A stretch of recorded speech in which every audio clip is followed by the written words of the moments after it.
Vous êtes maintenant branchés sur le cloud avec SE Cloud Expert. Bienvenue tout le monde au premier épisode du micro-podcast Branché sur le cloud de SE Cloud Expert. Dans ces épisodes, on va traiter de divers sujets allant de l'entrepreneuriat, au TI, aux défis de l'industrie, au cloud, de l'intelligence artificielle et beaucoup d'autres sujets. On va justement en discuter accompagné de nos experts à l'interne qui démontrent vraiment de notre approche chez SE Cloud Expert. Le format du micro-podcast, c'est vraiment la même affaire qu'un podcast. C'est juste que c'est très court. On veut vous offrir du contenu qui a vraiment de la valeur, qui vulgarise bien les concepts, mais juste dans un laps de temps très dynamique. Fait que, mon nom est Michaela, je suis directrice marketing et communication chez SE Cloud Expert. Pour notre premier épisode, on est accompagné de Sébastien, notre président et fondateur de SE Cloud Expert. Fait que, bienvenue Sébastien. On est très content de t'avoir avec nous aujourd'hui. Puis, c'était vraiment important pour nous de t'avoir dans notre premier épisode parce qu'aujourd'hui, on veut traiter d'un sujet qui est vraiment super important. C'est l'entrepreneuriat, mais surtout ton histoire d'entrepreneuriat. Très content d'être avec vous. Merci. Ça va me faire plaisir de partager mon histoire. On a vraiment hâte d'en apprendre plus sur l'historique de l'entreprise, ta vision. C'était quoi ton état d'esprit quand tu as fondé SE Cloud Expert? Fait qu'écoute, on va se lancer sans plus tarder. Let's go. Fait que, tu veux-tu nous en dire un petit peu plus sur qu'est-ce qui t'a amené à fonder SE Cloud Expert à la base? Oui, écoute, c'est une longue histoire, mais on est capable de résumer ça assez sommairement. Moi, j'ai une carrière en informatique là, depuis toujours, là, depuis le début des années 2000. J'ai eu une carrière dans le bancaire pendant une dizaine d'années. Ça m'a permis, tu sais, j'ai commencé dans le fond ma carrière au début des années 2000, donc ça m'a permis de voir à cette époque-là, c'était la grande période de, je dirais, de numérisation des entreprises suite à l'année 2000 en tant que telle, où est-ce qu'il y avait beaucoup de stress relié au système informatique.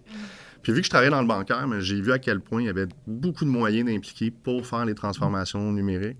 Puis ça prenait beaucoup d'argent, ça prenait des talents, ça prenait beaucoup de temps pour des entreprises qui avaient énormément de moyens. Puis ça m'a inquiété dans un sens, parce que j'ai toujours su qu'au Québec, les PME avaient un certain déficit technologique. Puis je me suis dit, ça va leur prendre de l'aide pour accélérer leur transformation numérique. Puis c'est ce qui m'a motivé là, suite à... J'ai travaillé quelques années en Europe. Je suis revenu au Québec au début 2010. Puis j'ai décidé de me mettre au service des entreprises québécoises pour pouvoir les aider là, à accélérer leur transformation digitale. Le Québécois qui te tenait à cœur, là. Oui, j'avais une petite envie qu'on se fasse pas dépasser par le reste de la planète. Oui, OK, parfait. Je comprends. Puis, est-ce que tu as toujours su que tu voulais devenir entrepreneur? Ou, tu sais, justement, tu dis que tu étais dans le domaine bancaire, tu es en Europe, tu travailles dans des grandes organisations, mais là, tu as comme fait un shift puis tu as fondé SE Cloud Expert? Bien, c'est une drôle d'histoire, l'histoire d'entrepreneuriat de mon côté, parce que j'ai jamais pensé faire ça, pour être honnête. Je dis ça comme ça, mais en même temps, quand j'étais enfant, je disais à tout le monde que plus tard, j'allais avoir une compagnie avec tous mes amis. Donc, je pense qu'il y a pas mal de ce qu'on vit aujourd'hui, oui. Mais c'est ça. Donc, enfant, j'avais ce rêve-là d'être un chef d'entreprise. Quand j'ai commencé à travailler, puis, tu sais, on se demande tout le temps pourquoi les gens nous suivent quand on est un peu leader. Moi, je suis un leader, je pense, naturel. Je le réalise aujourd'hui quand je regarde toute mon histoire passée. Tu sais, quand j'étais enfant, les gens me suivaient naturellement. Je sais pas trop pourquoi. Mais j'ai compris plus tard que c'est parce que je suis quelqu'un d'action. Moi, je suis un peu impatient quand il se passe rien. Fait que je prends le lead, je m'en vais à quelque part, puis les gens, ils aiment ça quand quelqu'un bouge. Donc, mon histoire d'entrepreneuriat, c'est un peu comme ça. J'ai commencé plus par me vendre moi-même comme consultant. Puis là, j'ai eu des besoins. Les gens étaient contents de ce que je faisais. J'ai engagé des gens. On a grossi comme ça. Un peu comme une roche qui amasse la mousse. Fait que tu dirais comme, tu sais, parce qu'ils disent tu es entrepreneur, mais il y en a d'autres qui l'apprennent avec le temps, mais tu sais, de ce que tu me dis, c'était vraiment comme fondamental, toi. Là. Je pense que je suis né leader. Puis j'ai développé l'entrepreneuriat où je l'ai deviné dans mes différents jobs que j'ai eus dans le bancaire. Souvent, quand je partais, c'est parce que je n'étais pas d'accord avec ce que mon patron décidait. Fait qu'éventuellement, j'ai compris que j'avais beaucoup de misère à ne pas décider. Oui, puis avoir le pouvoir d'agir aussi, puis de pouvoir faire une différence. Tu sais, des fois, dans une grande organisation, pas que c'est pas possible, mais ça prend plus de moyens, ça prend plus de temps, puis il y a des niveaux hiérarchiques. Puis Ça peut être politique, ça peut être très politique. Ouais, non, je comprends. Donc, retourner aussi, c'est ce qui m'a donné envie de revenir au Québec fonder SA Cloud. C'est aussi revenir dans une dynamique plus d'entreprise de taille plus petite, plus mobile, plus flexible, plus dynamique, qu'on peut faire des projets, puis avoir du concret rapidement. Mais justement, ça m'amène à ma prochaine question. Là, tu dis une plus petite entreprise, plus mobile, mais on collabore quand même avec une très grosse entreprise qui est Google. Fait que c'est quoi qui vous a amené chez SA Cloud Expert à vouloir être partenaire de Google? Au début, c'est une décision technologique. Un des premiers mandats qu'on a eu, c'était pour remplacer une solution de courriel d'un gros groupe en construction au Québec. Puis, à l'époque, je m'occupais de leur informatique comme consultant. Puis, j'ai analysé les solutions à l'époque. Puis, je me suis dit, bon, il y avait la solution de Microsoft, il y avait la solution de Google. Puis, j'ai trouvé que la solution de Google était beaucoup plus intéressante. J'ai cherché des partenaires au Québec. J'en ai trouvé un. Ils étaient 2. Je les ai rencontrés. Ils m'ont pas impressionné. Donc, j'ai décidé de devenir partenaire Google avec ce projet-là. Okay. C'était un peu... Je me suis dit, si c'est le seul partenaire au Québec, s'il n'y en a pas d'autres, Colin, je vais prendre la place. J'ai quand même fait mes devoirs. Google, c'était aussi, à l'époque, et encore, je pense aujourd'hui, la marque la plus dominante sur la planète. Donc, s'associer avec une marque comme ça, c'était quelque chose d'intéressant pour nous. Puis quand on regarde la philosophie Google, quand on regarde leurs valeurs, c'est une entreprise qui n'a pas changé sa mission et ses valeurs depuis la fondation, alors que la plupart des autres gros joueurs dans le cloud changent leurs valeurs, leur mission à chaque année. Mais c'est tellement important justement de stick à sa mission, puis... Oui, puis dès le départ, Google avait une mission très sociale, leur première vision, c'est de protéger l'utilisateur. Ils ont des visions de durabilité, d'environnement, ils ont des valeurs aussi d'inclusion, diversité, tout ça. Donc, ils sont très en avance au niveau, je pense, social sur les valeurs qu'on retrouve dans les entreprises normales. Puis c'est vraiment ça qui est allé me chercher, le côté googly, comme disent les gens. Il y avait une grande adéquation entre tes propres valeurs personnelles puis eux, qu'est-ce qu'ils projetaient puis qu'est-ce qu'ils sont aussi fondamentalement. Là. Exactement. Je me sentais dans l'équipe avec Google plus que les autres fournisseurs m'attiraient un peu moins. Bien, je pense que ça sent aussi dans notre culture à l'interne, là. Honnêtement. Là, on s'attache beaucoup. Puis j'imagine que en entrepreneuriat, il y a toujours des défis puis des remises en question. T'en as-tu eu? T'as-tu eu des nuits blanches, des moments qui étaient comme... Oui. Il y a plein de choses qui se passent. Là, en début d'entreprise, là, quand tu démarres, j'avais toutes les casquettes. Je faisais les opérations, je faisais les finances, je faisais la paye, je faisais tout. Puis aussi, des fois, t'as des problématiques d'entrée d'argent, t'as des contrats qui arrivent plus tard, donc t'as toutes ces choses-là au début qui commencent. Donc oui, j'ai eu des belles nuits blanches, là, des fois à payer mes employés à même mon propre compte de banque personnel parce que j'attendais de l'argent d'ailleurs. Donc on a eu des belles difficultés comme ça. Puis on s'en est sorti quand même. Puis, il y a tellement des employés que ça fait longtemps qu'ils sont ici, puis ils ont un sentiment d'appartenance. Je pense que ça l'a vraiment forgé. Là. Vous avez comme bâti ça tout ensemble, puis il y a des morceaux de casse-tête qui se sont rattachés au fur et à mesure, mais... Oui, puis je pense qu'on va en parler un peu plus tard des valeurs là, chez SA Cloud, mais c'est clair que ça l'a aidé qu'on ait cet esprit de famille, qu'on se partage un peu tout ce qui se passe là, les uns les autres, donc ça soude. C'est ça. On en a parlé aussi comme quand on parlait de Google, puis là, t'en as parlé un peu, mais je pense qu'on a vraiment une culture distinctive ici, mais tu trouves que c'est quoi qui nous distingue le plus? Pas nécessairement des compétiteurs, mais même sur toutes les entreprises, sur le marché, tu trouves c'est quoi qui nous distingue vraiment là, à l'interne? Je dirais ce qui nous distingue le plus à l'interne, c'est notre... mais là, je vais être obligé de te parler d'une de nos valeurs chez SA Cloud, mais je pense que c'est la transparence. On a une transparence entre nous tous qui amène que les autres valeurs qu'on a soient respectées également. Donc, cette transparence-là, les gens, ils se disent les vraies choses. Puis on se dit les vraies choses. Nous, on travaille avec 2 clients toujours. En réalité, on a même 3 clients. Là, souvent, on a nos clients internes, nos collègues, on a notre vrai client qui est notre client externe, puis on a notre partenaire principal qui est Google. Donc, ce que j'aime chez nous, puis la différence, je pense, c'est ça, c'est que vu on est en ligne droite, on n'a pas d'autres fournisseurs, on n'a pas d'autres produits, d'autres tierces parties qui interviennent, mais on est capable de se dire les vraies affaires tout le monde. Puis ce que ça fait, mais c'est que ça avance souvent plus rapidement, les discussions, les projets qu'on fait avec les organisations avec lesquelles on travaille. Puis tu sais, honnêtement, moi, personnellement, la transparence, c'est vraiment comme une des valeurs que je me suis le plus rattachée quand je suis arrivée ici. Parce que, dans des expériences passées dans d'autres organisations, c'est pas nécessairement tout le temps quelque chose que tu rencontres, surtout dans des grandes organisations. Là, on parlait, des fois, c'est politique ou des choses comme ça. Fait que ça, j'ai vraiment aimé ça. Là. C'est vraiment comme, je pense que tu as 100% raison. Là. Ça crée vraiment une grosse distinction à l'interne. Là. Les gens, ils n'ont pas peur de dire qu'est-ce qu'ils pensent. Ils vont venir te voir, ils vont venir voir Amir. T'sais, n'importe qui, on va se parler, on va se dire les vraies choses, puis ça se fait bien. Oui, puis c'est comme ça quand on se cache rien, ben, on n'accumule pas il n'y a pas de frustration, il n'y a rien qui s'accumule, qui peut exploser à un moment donné. C'est ce qu'on essaie d'éviter. Il n'y a pas de surprise, je veux dire. Il n'y a personne de parfait, mais ça... on se tait à cette valeur-là. Là.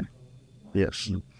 Puis, ça, on va un petit peu plus comme dans l'évolution du marché du cloud, parce que tu le disais, au départ, début des années 2000, c'était une époque de grande transformation, mais j'imagine, tu as fondé SE Cloud Expert en 2010. Donc, j'imagine qu'en 14 ans, il y a vraiment eu des grosses évolutions sur le marché, mais ça a été quoi, pour toi, tu penses, la plus grosse transformation que tu as pu observer dans notre industrie? Je vais te raconter J'ai deux histoires un peu à te raconter par rapport à ça. Il y en a une qui va faire un peu le pont avec l'entrepreneuriat. Là, tu me disais les défis qu'on a eus.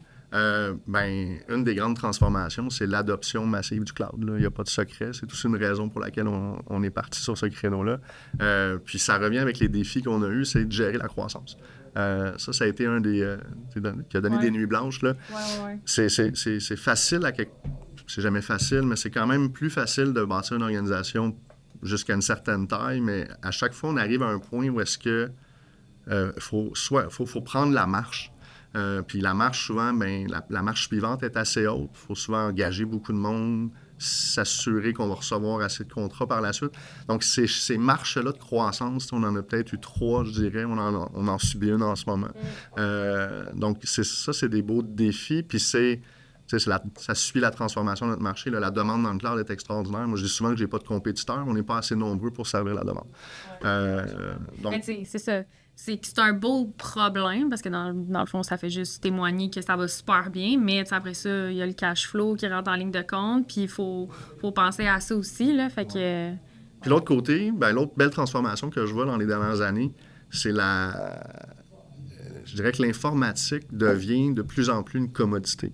Les entreprises veulent de moins en moins gérer de A à Z leur infrastructure, leur applicatif. Ce qu'ils veulent, là, c'est un produit qui fonctionne, qui répond à leurs besoins, que ce soit une application, que ce soit un device, peu importe, de l'équipement. Ils veulent que ça réponde aux besoins, ils ne veulent pas s'en occuper. Donc vraiment, là, il y a une transformation vers la commoditisation. Ça se dit probablement pas, mais bref, c'est rendu de la commodité. Tu sais, un peu comme je dis souvent aux gens, chez toi, est-ce que tu as une équipe de ménage? Je dis, ben non, j'engage quelqu'un. Ben l'informatique, ça s'en vient comme ça. Je veux un courriel, je m'en fous en arrière. Je veux que ça marche. Donnez-moi un courriel, donnez-moi un CRM, donnez-moi... Donc, les gens, ils veulent vraiment des applications finales. Ils veulent plus s'occuper de l'infrastructure qu'il y a derrière pour l'alimenter. Puis c'est là qu'on a un rôle là, qui est intéressant. Puis on voit qu'il y a un gros développement des services gérés dans les dernières années. Là. Justement, les services gérés, c'est j'achète un courriel, occupe-toi du reste, je veux rien savoir. J'achète mon cloud, je veux que tu t'en occupes. Moi, je veux juste que mes applications fonctionnent. Donc, il y a ça qui s'en vient, là, que je vois qui est une grosse transformation, pour ne pas parler de l'intelligence artificielle. Là. Ouais. Et tu penses que... non, c'est clair, là, ça va vraiment créer une grosse révolution, puis ça va aider justement à ça, le niveau de commodité. Mais tu penses-tu que ça a un lien avec les plus jeunes générations, justement, qui veulent se concentrer comme sur leur expertise, sur qu'est-ce qui les passionne, puis pas nécessairement faire d'autres tâches connexes ou, tu sais, vraiment... Je sais pas si c'est ça... Moi, je pense que c'est plus une accélération des marchés mondiaux. Dans le fond, c'est qu'il y a tellement de compétition qui se développe au niveau mondial que maintenant, tu n'as pas le choix d'aller vite. Si tu veux gérer comme à l'ancienne, malheureusement, tu sais, la bonne vieille phrase de dire si c'est pas cassé, on ne change pas, là. Mais aujourd'hui, c'est l'inverse. Si ça marche, change-le. Parce que ça ne marchera pas longtemps. Fait que je suis pas sûr que c'est les nouvelles générations. Peut-être un peu, mais aussi c'est ça. Donc, ce que ça amène les entreprises à investir et à se concentrer sur le secteur où est-ce qu'ils font de l'argent. Donc, l'informatique, souvent, mais c'est pas là que tu fais de l'argent, c'est une dépense. Donc, ils veulent simplifier ça, ils veulent de moins en moins s'en occuper parce qu'ils veulent investir puis avoir des gens, des talents qui rapportent sur leur secteur porteur. Oui, puis là, c'est là que vient en ligne de compte d'avoir des fournisseurs en qui tu fais vraiment confiance parce que si tu veux pas t'en occuper, ben il faut vraiment que... Faut que tu fasses confiance. C'est ça, exact. OK, parfait. Puis, ben là, évidemment, on peut pas aborder l'intelligence artificielle dans notre premier micro-podcast, mais tu penses que c'est quoi que les organisations québécoises doivent retenir s'ils veulent commencer à travailler avec l'intelligence artificielle? Mais l'intelligence artificielle, ça fait plusieurs années qu'on l'a, mais on ne sait pas ou on n'en parlait pas autant. Je pense que c'est démocratisé. C'est clairement ChatGPT qui a tout changé, là, qui a ouvert les yeux de la planète, on va dire, à l'intelligence artificielle. Mais tu sais, ChatGPT, c'est de l'intelligence artificielle générative. J'aime ça souvent, là, faire la comparaison avec les deux hémisphères du cerveau. On a un hémisphère créatif, puis on a un hémisphère très logique. Le créatif, c'est ChatGPT, c'est Gemini, c'est l'intelligence artificielle générative. Mais de l'intelligence artificielle prédictive, ce qui est le côté logique, ça existe depuis 30 ans. Quand on pense quand on est sur Google Maps, puis on dit « Hey, je vais aller de tel endroit à Montréal », puis on pèse sur le petit signe de métro, d'autobus, puis qui nous calcule les trajets, c'est de l'intelligence artificielle qui fait ces calculs-là derrière, d'optimisation de trajets. On a des entreprises au Québec qui font de la gestion des stocks. Qui calcule la prédiction ce qu'il y a sur les tablettes versus ce que j'achète, tout ça. C'est de l'intelligence artificielle prédictive. Ça fait des années que ça existe. Je pense que... Puis aujourd'hui encore, la majorité des cas d'utilisation vont être dans ce secteur-là, dans le prédictif et non pas dans le génératif. Fait que ChatGPT, Gemini a ouvert les yeux à tout le monde. Tout le monde veut faire ça. Mais je pense que là où les entreprises vont le plus bénéficier, c'est du côté prédictif. Ouais. Puis pour y arriver, pour faire de la prédiction, ça te prend des données sur lesquelles tu peux travailler. Donc, si les entreprises québécoises veulent commencer vraiment à pouvoir profiter de l'intelligence artificielle et d'en retirer des bénéfices rapidement, c'est d'amener leurs données, si elles en ont, dans une plateforme où on va pouvoir les exploiter avec l'intelligence artificielle. Si elles n'en ont pas encore, c'est de faire un plan de match dès maintenant là, pour générer de la donnée, la collecter, la centraliser, puis la rendre accessible à l'intelligence artificielle pour pouvoir justement générer des cas d'usage chez eux puis aller chercher des bénéfices. Bien, c'est vraiment intéressant ce que tu dis parce que c'est vrai, c'est juste que je pense que publiquement, les gens n'en étaient pas conscients que l'intelligence artificielle les entourait. Mais là, ça l'a vraiment permis avec ChatGPT de tout démocratiser et d'avoir accès à un outil en temps réel. Comme ça, n'importe qui, monsieur, madame, tout le monde peut faire ça. Puis là, après ça, pour leur propre entreprise, ils se disent, là, moi, je veux l'exploiter aussi. Mais là, comment? Il y a comme un gap qu'il faut éduquer les gens aussi à ce niveau-là puis leur faire comprendre les étapes pour arriver là.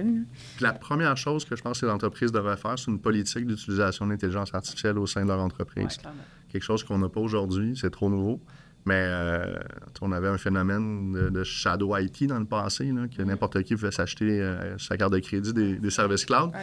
Mais là, on a la même chose qui se produit avec l'AI. On parle de shadow AI, donc n'importe qui, je suis au compte recevable, puis j'envoie mes factures dans ChatGPT pour essayer de savoir c'est quoi mes premiers appels à faire pour collecter. Mais on vient d'envoyer de l'information confidentielle et privilégiée dans un modèle public. Donc, l'utilisation des services gratuits est extraordinairement, je dirais, à faire attention au niveau des entreprises. Ouais, ça pose plein de risques que les gens ne sont pas nécessairement au courant. Là, fait que, ouais. Mais de l'autre côté, la productivité que ça amène au niveau des employés, surtout ceux qui font de la création, est tellement intéressante qu'il faut absolument mettre en place une politique d'utilisation, puis ensuite mettre une politique d'utilisation, de déploiement puis d'encadrement, tout ça, parce qu'il faut l'utiliser. Je pense que c'est pas une question. En marketing, justement. Oui, il y a déjà des très belles solutions. Oui. OK, parfait. Puis, c'est ma dernière question, là, mais selon toi, c'est quoi la la prochaine grande étape pour SE Cloud Expert puis le monde du cloud en général? Notre prochaine grande étape, c'est difficile à dire. Ben, c'est sûr qu'on est en ce moment, on veut conquérir le Québec. On aime ça dire là, qu'on a le sang bleu puis qu'on veut aller, on veut être vraiment le partenaire pour les entreprises québécoises au Québec. Mais c'est clair que de regarder plus loin, si on aide le Québec, on peut aider le Canada aussi, et même plus. Là, aujourd'hui, on a une possibilité d'être en Amérique du Nord au niveau de Google. Donc, c'est quelque chose qu'on peut observer, qu'on peut regarder aussi. On a une belle approche avec nos clients, j'aime ça, fait que je pense qu'on peut avoir du succès un peu partout. Donc, la prochaine étape, ça serait de regarder encore à prendre la prochaine marche de l'entreprise. On va finir de faire celle-là qu'on est en train de faire en ce moment, là, mais la prochaine étape, ça serait de ça. Puis les prochains changements, je dirais, c'est... moi, je rêve un gros renversement dans la culture québécoise au niveau de l'innovation. Okay. On a un problème au Québec d'avoir peur du changement. Puis ça nous amène la peur d'innover, puis on le voit, on a un gros déficit d'innovation technologique. On a un retard au niveau des entreprises. Donc vraiment, un de mes rêves, c'est qu'on allume, là, puis qu'on se dise « OK, on y va ». Le gouvernement est déjà allumé. Les ressources sont là. Mais il faut que le privé, les entreprises suivent derrière. Là. Donc, c'est un peu ça mon gros souhait là, pour les prochaines années, c'est qu'il y a un renversement un peu au niveau du Québec pour qu'on appuie sur l'accélérateur au lieu d'être sur le frein. Fait que clairement, notre cœur va rester à jamais au Québec, mais il y a des possibilités d'ouvrir des nouveaux marchés, mais on va rester toujours attaché au Québec. Toujours. Ben, merci Sébastien. C'est ce qui conclut notre premier épisode de notre micro-podcast branché sur le cloud de SE Cloud Expert. Merci.